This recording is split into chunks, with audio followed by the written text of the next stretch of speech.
As Peter mentioned, we've been looking at the specialty coffee consumer for several years now, and year one, I have to say, it was a little bit more of a hypothesis-building study. We sent Nick Cho out into the streets of San Francisco with a video camera, and we wanted to get a sense of people that were buying coffee from certain places. How did they describe that?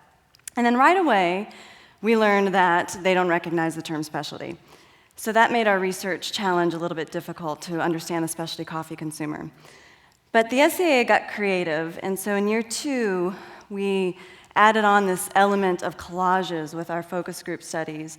And what that allowed us to do is get underneath what they didn't have the words for, and we got to see images of how deeply connected they are to their coffee drinks. And then last year, we started to see different segments of coffee drinkers. And within those segments, we got this hint that any coffee drinker under 35 was kind of on a different path.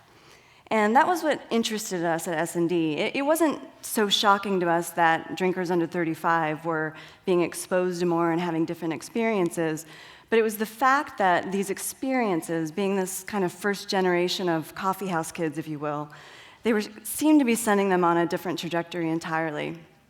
So that, we thought, had potential implications for the whole landscape of the category. So S&D decided to pick up that work, and we started to look more specifically at younger coffee drinkers and wanted to see if we could validate those findings that SCA uncovered. Are they a different type of consumer? And if they are, how? And how does that change the category?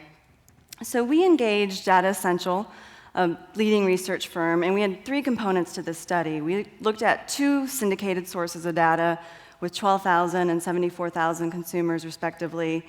And then we did our own proprietary study on just over 1,300 young coffee drinkers, ages 18 to 44, I think it was. And we looked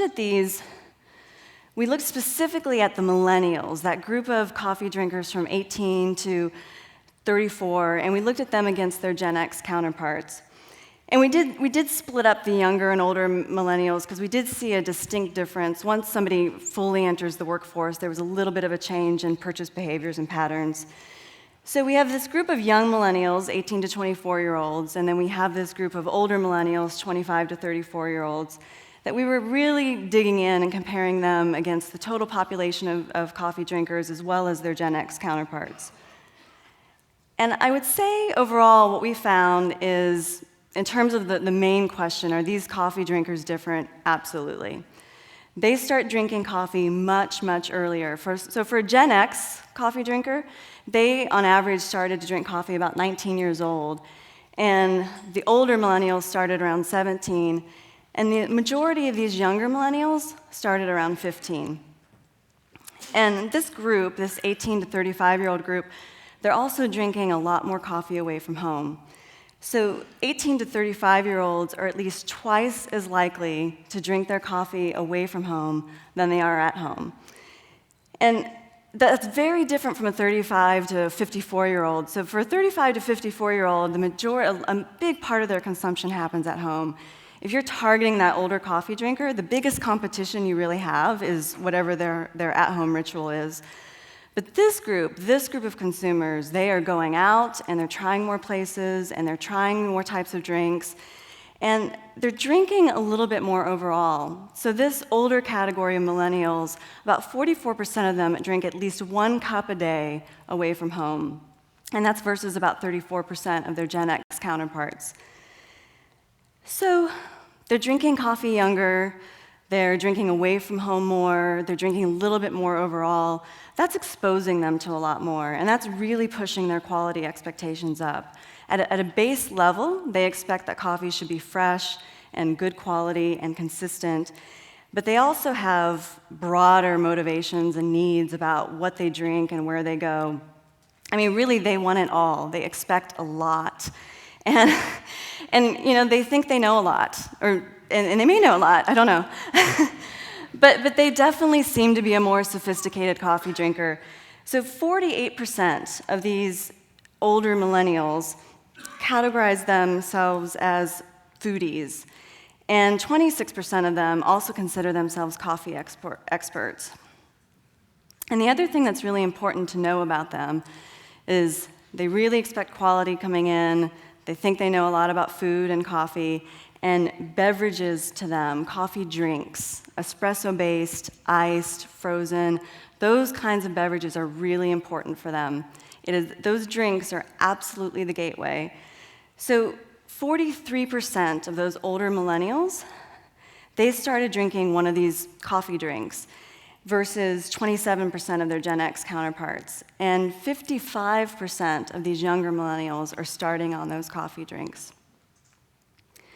So they do mature to brewed coffee. And interestingly enough, the younger that they start drinking coffee drinks, the more quickly that maturation happens. But they never, even though they start drinking more brewed coffee, they never stop drinking coffee drinks. So increased consumption of brewed coffee doesn't necessarily correlate to diminished interest in coffee drinks. It looks like coffee beverages remain a really significant part of their daily purchases. And one of the things that really shows up clearly in is that it means that coffee is more than just a breakfast item for them. So they do drink coffee at breakfast, and they generally drink brewed, but they're probably a little bit more likely to drink one of those beverages at breakfast. But they also drink coffee mid-morning, at lunch, as a snack, with snacks, and a little bit into the evening. So in many ways, this new generation of coffee drinkers, because they are drinking coffee earlier, they're drinking a lot out, they're drinking good quality coffee, they're drinking throughout the day. I mean, this really is poised to be our best generation of coffee drinkers yet. But it's really important to understand that they're redefining that coffee experience. So for these millennials, their definition of coffee absolutely includes drinks. To them, a coffee, it includes both hot brewed coffee and a sweet espresso-based drink or an iced and frozen beverage. So one of the things that we were interested in is if coffee is both a hot cup of coffee, brewed cup of coffee, and it's a drink, what does specialty coffee mean to them? So we asked them to help us define specialty coffee, and this is what rose to the top. That specialty coffee to a millennial has a special name. It's a latte or a cappuccino or a macchiato. It's more of a treat or an indulgence than regular coffee. And it includes additions. It includes milk. It includes syrups. It has toppings like whipped cream. They described a drink. And while the inclusion of coffee or espresso is common among these beverages, it is not, in fact, the defining factor. To them, it's the sum product of all these multiple components that go into a drink that makes a coffee special. They very clearly said to us that specialty coffee is not fundamentally about the bean, but it's rather about the build. And so a coffee drink, it has a broader set of purchase motivators. So brewed coffee is almost exclusively a start your day type of drink, but coffee drinks, they are for meals, they're for refreshment, they're for socializing, they're for rewards, they're for relaxation. They want coffee drinks for so many more things than just to wake up in the morning. And along with that, there's more factors that end up motivating where they go for that cup of coffee. So when we looked at venues and why people select a particular place to get their coffee, across all age groups and all kinds of beverages, certain things rose to the top. All coffee consumers want cleanliness, they value friendliness of staff, they value consistency.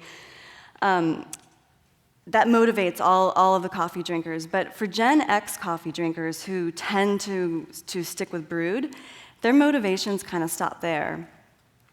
But the younger coffee drinkers, they become highly motivated by other things like customization and variety and ambiance and trendiness of a location and sustainability. Again, everything is important to them. They really want it all. And in terms of thinking about how they think of specialty and what motivates them and where they go and why they go to those places, you can really see that it's their definitions, it's their motivations that define the differentiation opportunities. So coffee quality overall, it seems less and less defined by the coffee itself. It's more about what goes into that cup of coffee, everything that's in that cup, and the entire experience around it. Price and general coffee quality, those are base level considerations. It's not a differentiator. And it's also not about espresso, and it's not about bean type, and it's not about origin.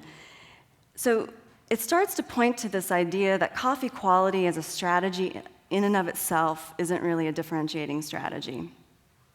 And I'm certainly not saying that quality isn't important. It's absolutely important. You have to have credibility in coffee to even play, and we can certainly see some of these higher level quality cues resonate with this young coffee drinker. But it's also very clear that you have to go well above and beyond just the quality of the coffee. Their hierarchy seems to look something like this. So they have some basic expectations around convenience and cleanliness and friendliness of a place, and as well about coffee quality. I mean, they expect things like Arabica and freshly brewed and whole bean to some degree.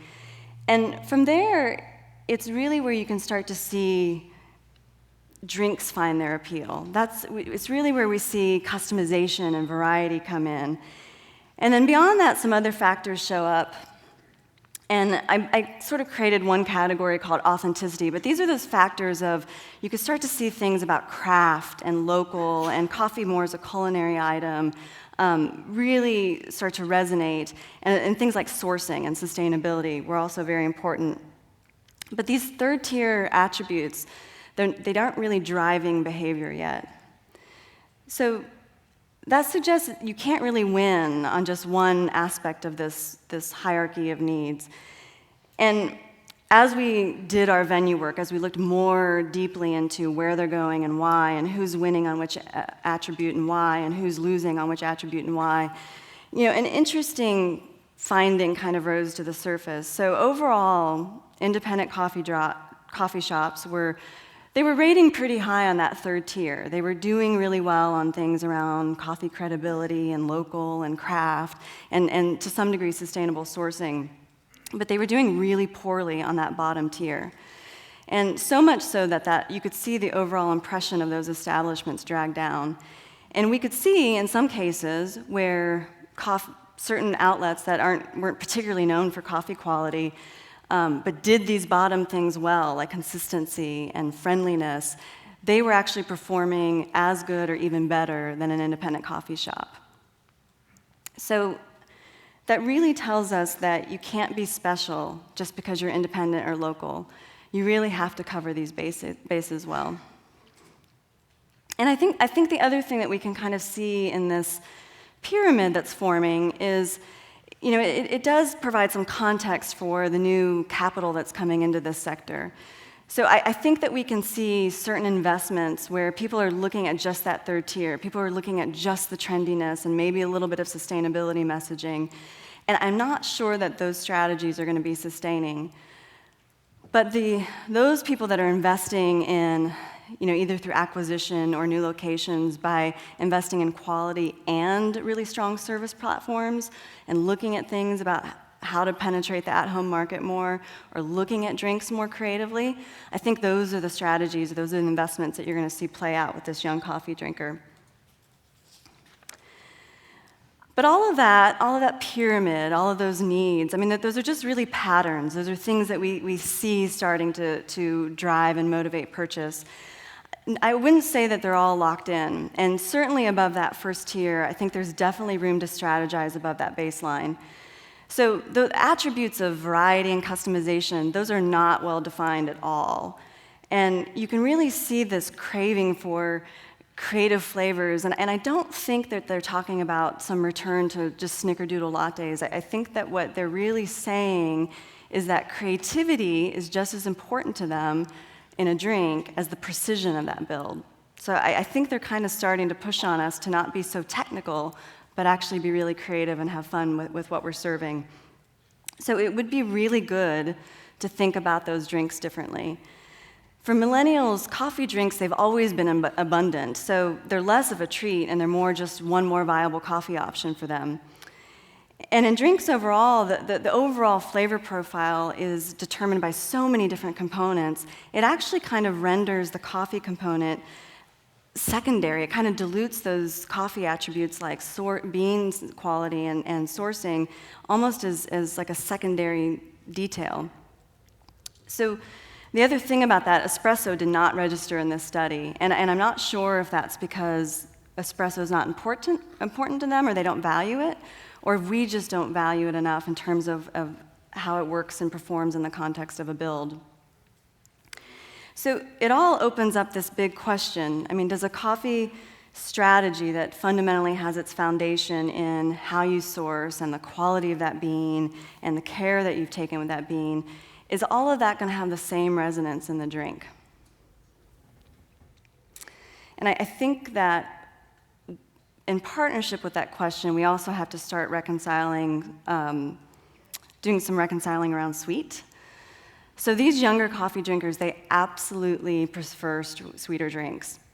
And what you can see is as they mature, they do start to prefer slightly less sweet drinks, but they never really let go of sweet. They start with really sweet drinks and they go to slightly less sweet drinks, but that never quite gets displaced. Even as they drink brewed coffee, when they have the drink, they still want that sweetness. But as they mature and as their tastes refine, that balance between the coffee taste and the sweetness becomes really, really important. And if you're going to work with a young millennial through that maturation, as they start to develop a stronger preference for coffee taste, I think we need a lot more options on sweetness levels. I mean, if you are a purveyor right now that offers sweetness in the drinks, I think it's time to start thinking a little bit more beyond just how you regulate sweetness by pump or pack. I think there's something more nuanced and something the market's probably ready for, more like a 10-point dial around how do you get your sweet really targeted. And even if you're one of those purveyors that's working more on that third tier and you're not using as much sweeteners in your drinks, I think this suggests that there's a lot more messaging that we can do around the processes and the craft that bring out the natural sweetness in the bean and the milks that you're using. This all also suggests that there probably isn't just one coffee strategy. There has to be a brewed coffee strategy, and then there has to be a drink strategy. And pursuing a drink strategy, it's not going to make you less of a coffee expert. And in fact, for these young coffee drinkers, it's probably going to make you more relevant, particularly if you can put the same kind of care and exactness in the selection of all your ingredients. And that is going to require us to think about our language differently. So I kept thinking about this. What do we want to do with this idea that to these young consumers, specialty does fundamentally mean a drink? So this is a language question. And young coffee drinkers that are represented on my right side really differ in what they respond to, what they find appealing or indicative of quality versus their older millennial counterparts. So they both have some product cues. They both find things about how good this is going to taste interesting. But the younger millennials seem to be a little bit more motivated by process cues. They're much more interested in how something is sourced and where it came from and the craft that was behind it, versus the older millennials that tend to be a little bit more product-oriented. But this immediately tells me we've got some work to do around language, that optimizing our language, and particularly around drinks, is the key to starting to appeal to these young coffee drinkers better. And in terms of differentiation and that pyramid, those higher order attributes, I want to go back to that because those things around credibility and authenticity and sustainability, I think they can be strengthened and positioned better for this young coffee drinker. This drinker overwhelmingly responds to things like freshly ground beans, individually prepared and brewed, or prepared by a barista or a coffee expert. They're just not terribly motivated by these finer points just yet. But if you look at the direction they're headed, if you look at how many consider themselves foodies and coffee experts and how they're starting to appreciate process attributes over just product attributes, I think we're going to see these factors gain value over time. And the same thing with sustainability. So sustainability components don't show up as big purchase drivers in and of themselves, but these young coffee drinkers absolutely reward people that they believe to be more socially responsible. And they reward them with brand affinity, with visit frequency, with multiple visits throughout the day. They are definitely saying that if you are more responsible, if you're embracing these things that I care about, I will reward you with more patronage. And that tells me that there's got to be a different way to look at sustainability, too. I think some people are trying to just say, okay, we're going to have this one coffee, and it's going to be a certified offering or a sustainable offering, or we're going to do a cause here. And I think any of those types of activities in isolation aren't going to be differentiating or motivating enough for this customer.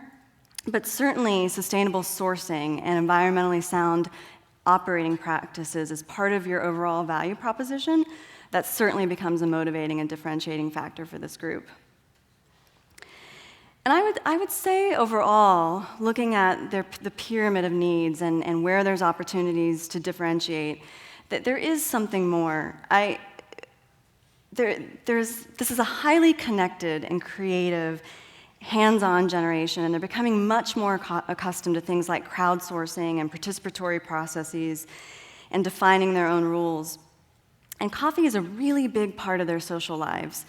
It's a big part of their eating and drinking experiences, but for the most part, it's an experience that we've defined for them, using what's important to us and our words and our cues. And in this study, what we started to see, there was a set of motivating factors that started to point to this idea of unique to me. And it didn't really register statistically speaking, but I'm going to speak from experience, from looking at the qualitative work when I was with SAA and now this quantitative study with S&D. Having spent the last 4 years on this work, I think what they're telling us is they want to help them to make it mine. I think that they're saying they want to be included. They don't want to be educated, but they want to learn more about what they like. And they're open to exploring, but they want some say in what ultimately ends up in that build. They want some participation in their drink. They love coffee, and they're absolutely excited about it, but they're definitely telling you it's their coffee. And so ultimately, I think if the key to selling better, if there is a key to selling better to this young coffee drinker, I think it's about making it about them.